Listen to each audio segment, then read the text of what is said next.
Hi, John Solari here. Can you get this in here? God's Gypsies? That's the name of the play you're doing, right? Yes.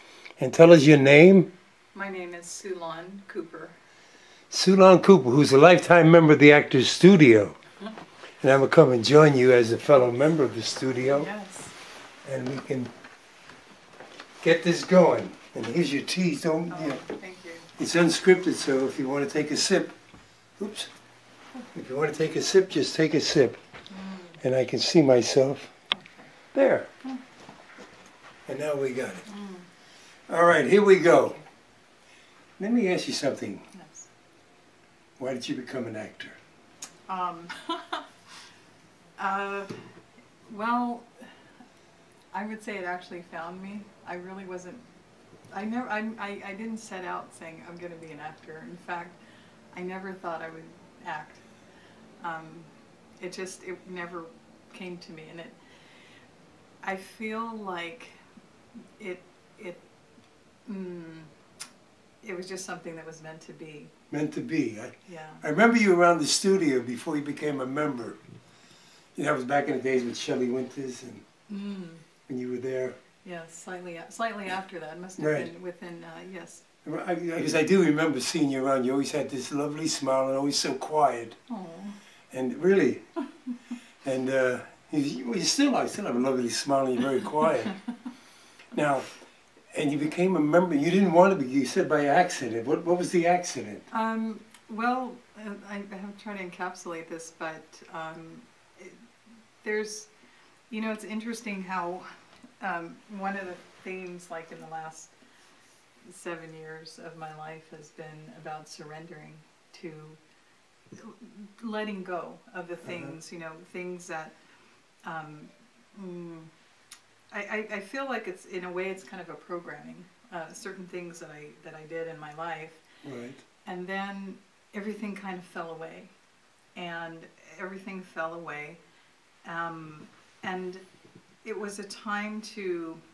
I actually sat and did meditations like once a day for almost 8 months. Wow.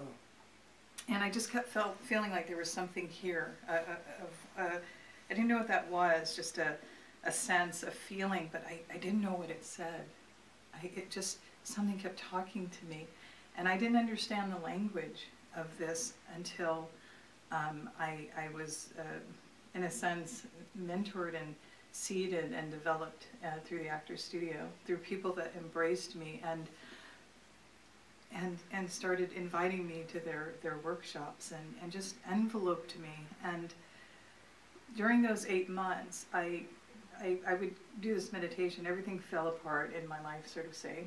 And rather than continue to push through the way things were, I just decided, well, let me just see what this is. And eventually, I started to understand what this was, and it would reveal itself in images, and so what came to me was writing.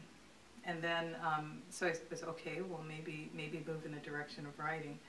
And then I went to, synchronicity started to happen, and I went to a bookstore and opened a book, and it said writing or film, writing in motion.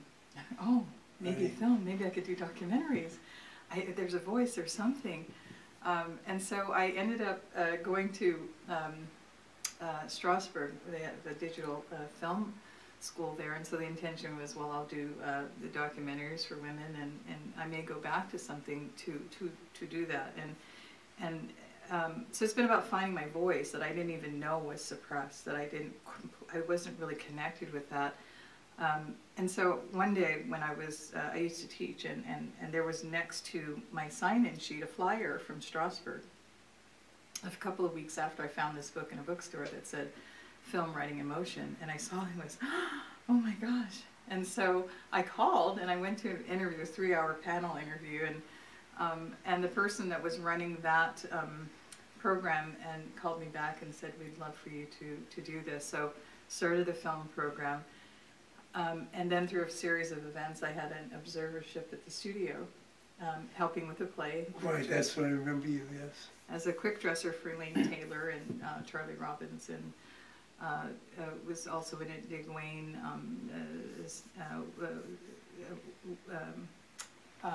Stan Williams, Right. many other people, directed by. I'm drawing a blank. That's all right. I know him, but Jeffrey Hayden. Yes, Jeffrey of course, Hayden? of course. Okay. And Oh, that's it. I'm Yes. so excited about remembering it that it took my memory out for a second. But It's Eva Maria Saint's husband. yes, and they were just wonderful. And so I'm now in the back of the play, watching this from behind the stage, literally, and so fascinated by it. And I watched it, through the rehearsal and seeing it, and never was bored, never, and always watching it. I said, "What is that? What is that?" And I started going in to sit in the sessions at the studio as an observer. And it That's interesting. And what was that like for you? Well, I didn't talk for a year. Well, you're not allowed to. You're not allowed to, but in addition to that, I grew up in a music studio, but I had not really been around actors the way I've been around musicians. And so this was a whole nother voice, and I have a professional dance background, a ballet, Russian character, Russian ballet and jazz. Wow. And there, so I was starting to find a physical voice, but I hadn't found a verbal, vibrational voice.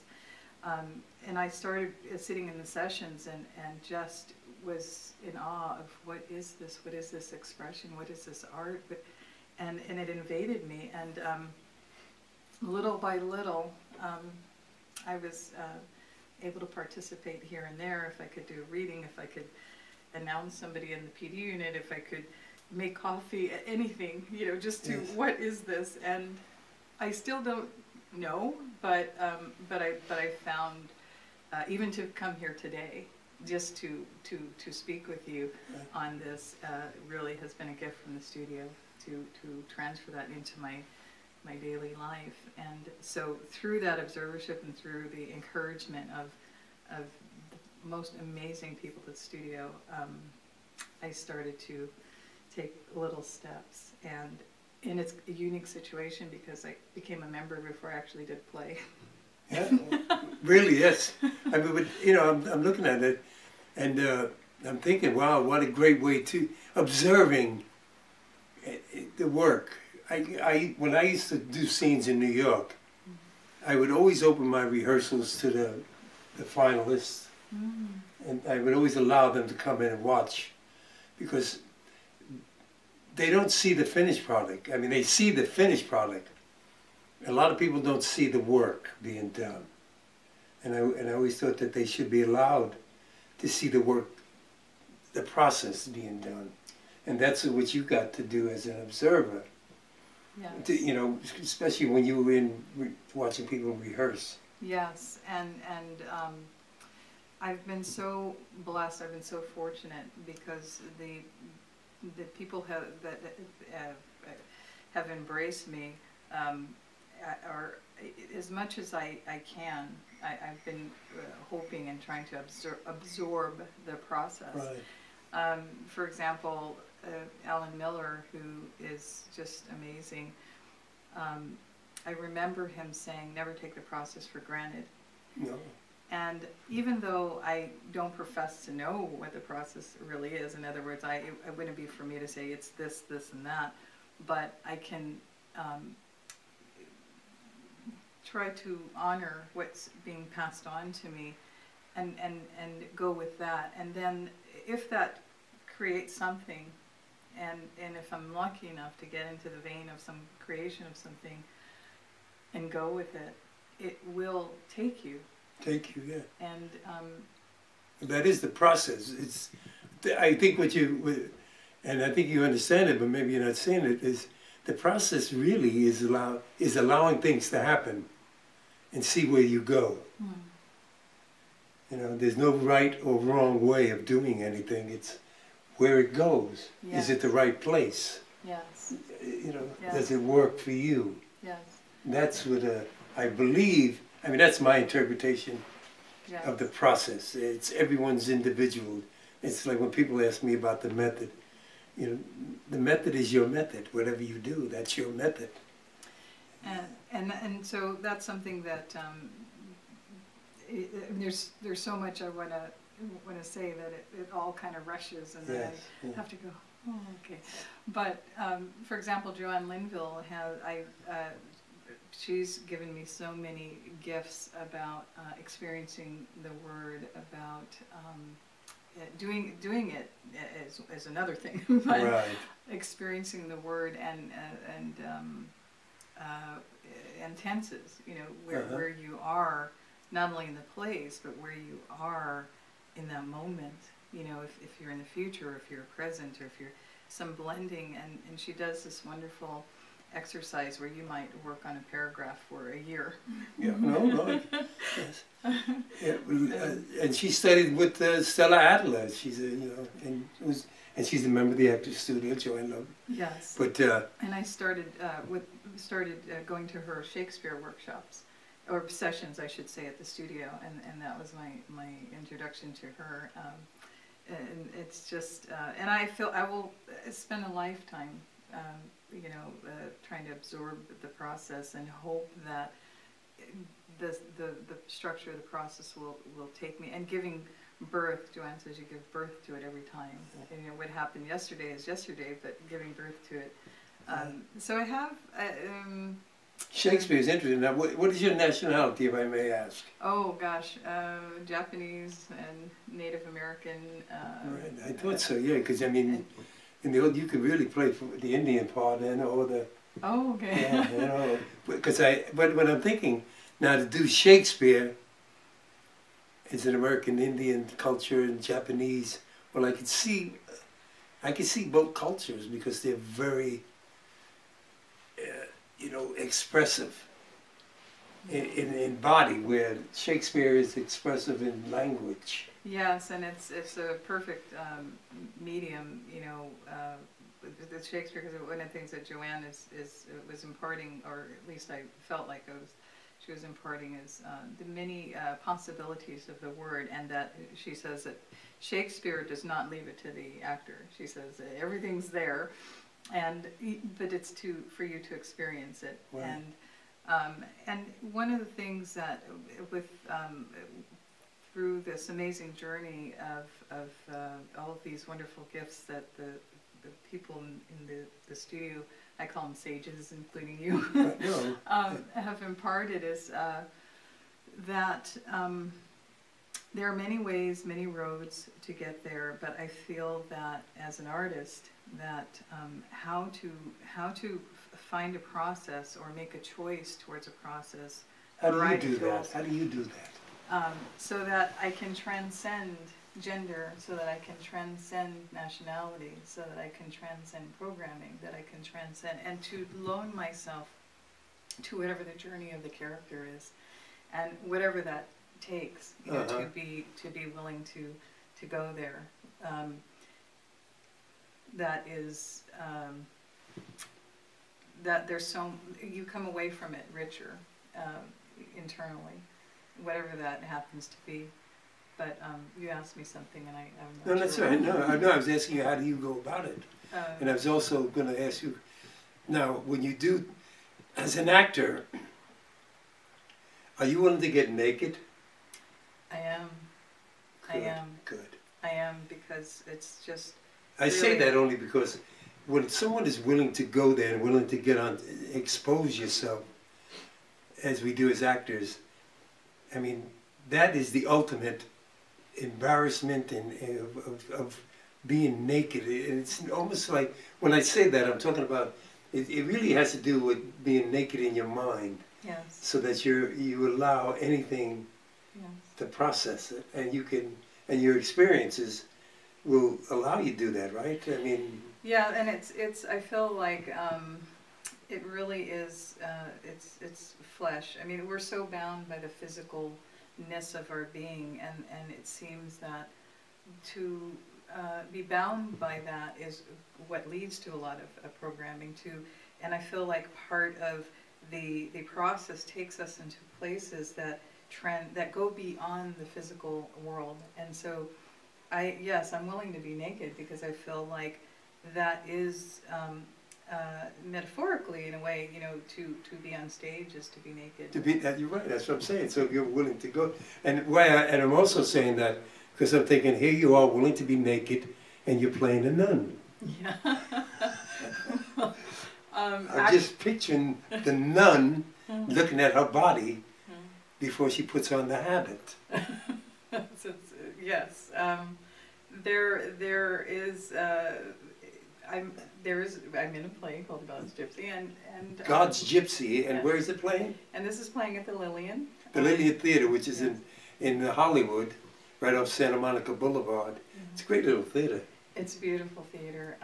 It's very intimate. I love it, and some of the historical things I'm finding out is nuns didn't. At that time, they did not have underwear. It didn't exist. They didn't need it. They didn't need it. So, you know, I mean, think about it. That's right. They had, you know, they had that long gown, like, but that isn't. Actually, I never knew that myself. So that, how did you find that out? Well, I was fortunate to hear it from the writer, but at the the play is adapted from a book called Saint Teresa by Barbara Mujica, and it's adapted by Coco Vigneault into a play. Who's so, also a member of the studio. Yes, who's also a study member with Salome Jens. Yes, and Salome is, I love her. It's my idol. Oh my goodness. Yes, I've landed in the Mecca. That's really an interesting. I wonder what did that do for you when you found out that nuns don't wear underwear? Well, it was.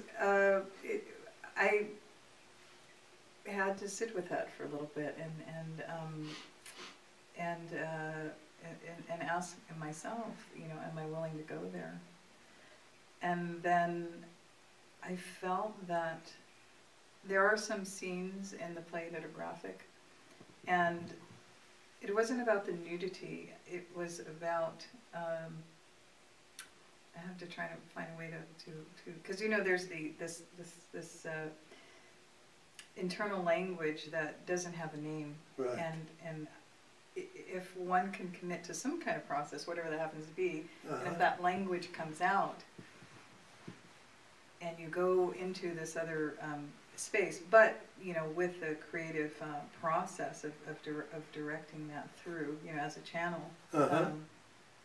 So that's what I had to sit with. What is this? What is it? And getting past my own, can I do that? You know, can I do that? And then but I have to do that because it's not about me. It's about the play. It's about the sovereignty of women. It's about the women that are being stoned. It's about the nuns that are being killed in Egypt. And I understand that I don't have to have, I cannot, how does one take that and embody it in a personal way? And so it was very important.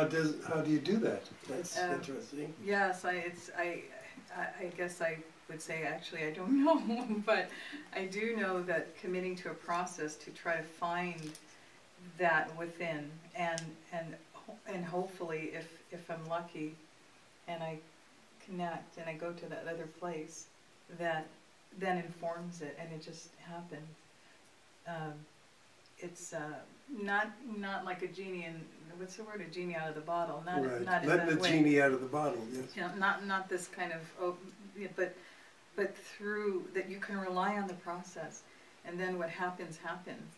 And it's actually, I've been learning what that is through what happens. And I don't even know if I've touched on any. What, you know? Yes, you touched everything, because that's exactly what you're saying is it's a. You're talking here, and I'm listening to myself, because that's the way I work. I just let things happen. Well, I would love to do something with you. Well, I would love to. Yeah. I mean, I just don't allow. You know, I'm not into all this. We have to learn technique for when we need it. Mm-hmm. Mm-hmm. Otherwise, if you want to know what acting is all about, you watch kids play. When you watch children sitting in the, you know, having tea, and there's sand in that cup, you tell me that's not tea in their eyes. Mm-hmm. They believe it. Yes, yes. And I've always been under the, if I believe it, you'll believe it. That's right. The suspension of belief. That's what it's to me. All the rest that we learn in class is for when we need it. And we will need it at times. Yes. You do need technique. But outside of that, the process is you read the lines like in Shakespeare. It's all there for you. And you go with it. Yeah, and it's just a fascinating journey, this particular form of expression. And what I hope, I hope that I can have enough relaxation, that I can pull enough tools out, that I can be enough committed to whatever it is that I need to be committed to, and stay with it and stay with the process. And once in a while you pop out on the other side, and you're hearing things and you're seeing things. I mean, right, not literally, or you'd be committed, but in but not as an actor. Yes. You're allowed that. You're allowed that. We hope for that, right? Yes. And there's times in this play I hear the water. I hear chambers behind the pillars, and I hear the birds like, and when that happens, it's just wonderful. But the focus, always keeping the focus, and what it is that. How do you do that? Keep the focus. That's interesting, because what's happening is that you're really into the part, and I have a feeling you don't remember what you were doing. Many times, yes. Yes, that does happen. And when it's working, you don't remember. You don't remember. People don't realize that. Yes. What did I do? When I did my final Frankie and Johnny with Judy Baldwin, till this day, I have no idea what I did. Frankie and Johnny. Yeah, I did. That's something I'd love to work on. Yeah, I did that play with her, and the only thing I remember was grabbing her leg. But and it was Martin Landau, Sidney Pollack, and Martin Landau were the judges that day for the final. Speaking of Martin Landau, Mark Rydell, Helen Sanders. Helen is, what a gift she is. Oh my gosh, it's just, I say this to Marty and Mark all the time, but I really do mean it. They have given me back my life. I believe it, yeah. And meaning that to connect me to this, it's the source somehow of our breath, of our life, of our warmth, of love, and ultimately I feel, it's about that. It's all about that. Somehow it all comes down back to this. It does, the studio does give life. I mean, to each and every one of us, when it comes to that, we're not unique. I mean, we all have the lives we led before, but I have to agree, the studio has given life to me, and it's a whole, once you become a member, it's almost, well, for me, I don't know about you, but once I became a member, people even looked at you different. I remember my friend Tina Louise, once I became a member, then she would invite me up for the Christmas party, and you were part of, and you could see, you with your peers, that's what it was, you were equal, because we all had an audition. Yes. That's the greatest part of being a member, and you'll hear a lot of people out there who are jealous they didn't get in, or didn't have the nerve to audition, which takes a lot of guts. I admire you for doing this. Well, this is about you. Well, let's get back to the show. We're getting too sentimental here. No, I really do. Because, what is the play about? Because you're continuing to light the torch, and you're continuing, and it's so important. Well, we have to carry the word. I believe that, and it is a place where else, it's especially today with casting. Years ago with casting, they had what they called generals, where you would go meet the casting directors and they know who you are. Oh. You would sit and talk like we're doing now. Mm-hmm. That doesn't happen anymore. Oh, I didn't realize. Yeah. So this is a good way for people to see who you are. No, really, because they want to know who you are. Mm-hmm. They already know who the character is, but they want to know who you are. And that's one of the reasons why I do the show, because where are you going to get a chance to sit down and talk for a half hour or an hour, you know, in this town or any town, and let people know who you are? We're not Shelley Winters, we're not, you know, I mean, the networks are not going to put you on, or put me on. You know what I'm saying? It's an honor to be here. No, it's not an honor. You know, I'm honored to have, that's what the show's about. But I want to know a little more about the play. So the play. What's it about? Gosh, I wish I had the thing dipped probably over there. Oh, okay. More succinctly and I don't have my glasses, so. Oh, okay. Oh, it's not. No, I mean, well, I mean, you give me a synopsis of the play. So synopsis. It's about Saint Teresa, and who is she? She is a saint. I know. It was Saint Teresa. Hey, what do I know? Yeah. You give me a beating, you know, with the wooden spoon. She actually. The rosary beads will choke you to death. My character's sister Angelica, so I feel a little more, you know, Coco would speak on Saint Teresa, but she founded the Carmelite order in Sevilla, Spain, around 1565, something like that, and wrote a book called The Interior Castle, and was receiving information and created a sovereignty for women, all people, through directly connecting with God without an intermediate source, priest, what have you. Now that's my interpretation, but I'm not a religious specialist, and I play another character. What is your character about? My character is Sister Angelica, and she's a fictional character from the book Saint Teresa, who follows Saint Teresa through her journey from when she was very young, being sent there by the father to escape perhaps some potential rumors of her getting too involved with her cousin. Oh. And it starts male or there. Female? Her cousin, male. Okay. Yeah, first cousin, something inferring to that. Right. And as Angelica is sent, who is the daughter of a seamstress, is sent to accompany Teresa as her handmaid. And from there, we both end up staying at the convent, and I have a lifelong journey with Teresa all the way to the end of our lives. And I help her to found the convents as well. I mean, the conflict of the play, there has to be, what is the conflict in the play? What is the playwright trying to say? Well, I feel for my character, it's about finding faith. Finding your faith. So you don't have faith in your character? It's I'm suddenly in a convent. This is where I'm going to spend my life, and the other part of it is the things that we experience today in 2013 is quite different than 1550. Even the dress. I can't tell. Today nuns look more like dykes. I mean, you know, like when in Greenwich Village, they look more like lesbians because they got the short hair, no makeup, you know, things like that.